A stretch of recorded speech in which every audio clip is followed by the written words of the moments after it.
Sometimes it feels like a conspiracy, honestly.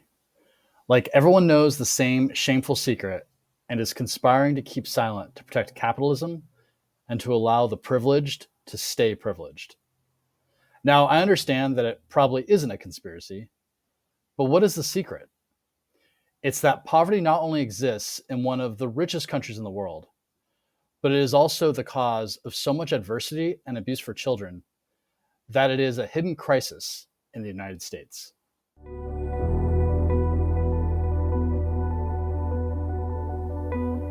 Hello, I'm Terrance, and I was one of these children.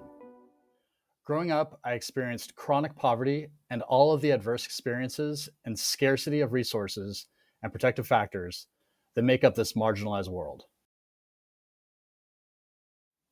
I suffered in silence and never understood why.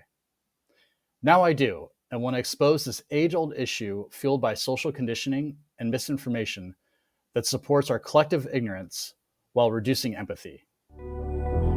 The Child Poverty Project and Have Not series are about education and empathy because change can't happen until people start to understand and care. Join me in illuminating the dangerous and disconnected world of poverty and the children who have to grow up in it.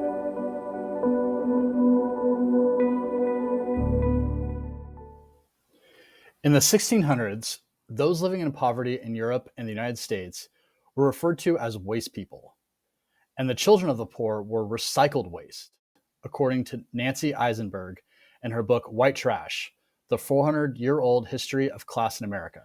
While it may look different today, I believe poor people are still treated like waste in the United States and continue to experience inequalities and injustices that compromise quality of life.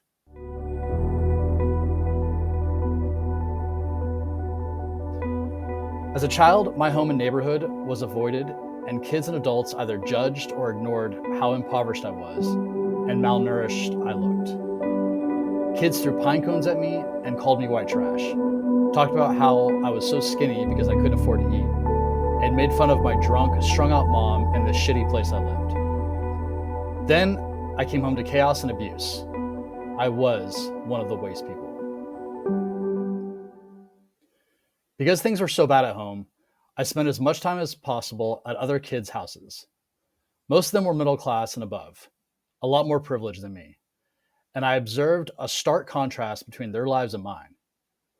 Sure, theirs wasn't perfect, there were divorces and family conflict, but I began to witness at an early age the gap in life quality between me and them. Them, the haves, and me, a have not, a recycled waste.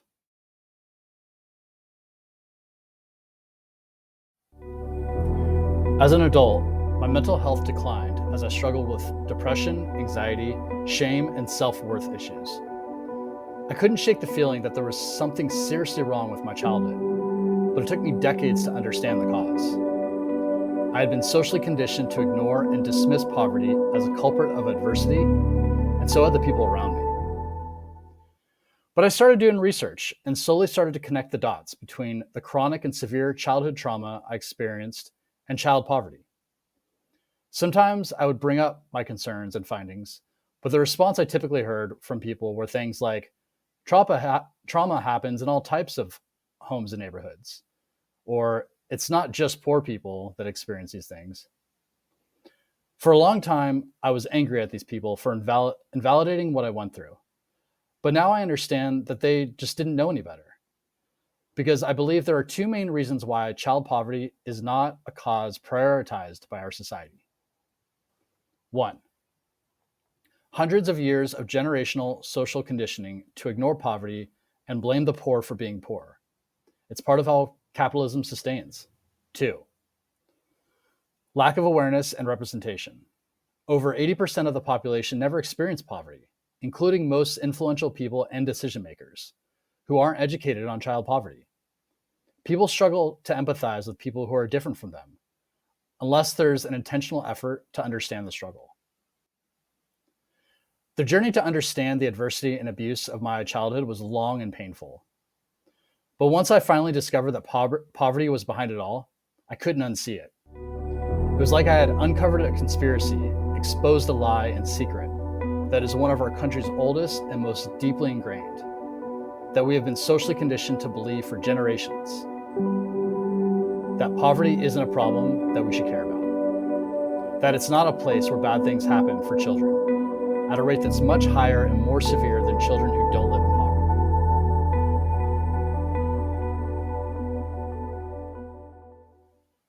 I became obsessed with studying child poverty.